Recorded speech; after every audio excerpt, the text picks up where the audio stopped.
In triangle FGH shown below, what is the measure of angle F in degrees?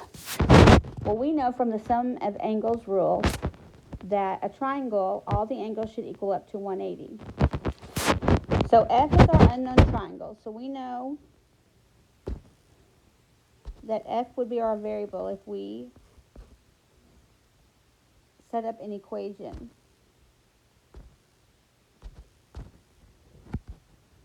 So our equation would look like x plus 127 plus 33.5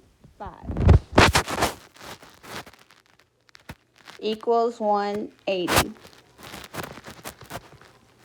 So if we combine these two,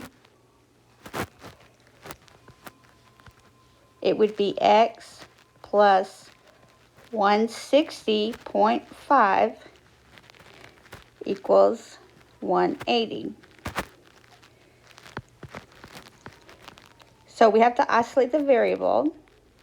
We'll subtract 160.5 from both sides.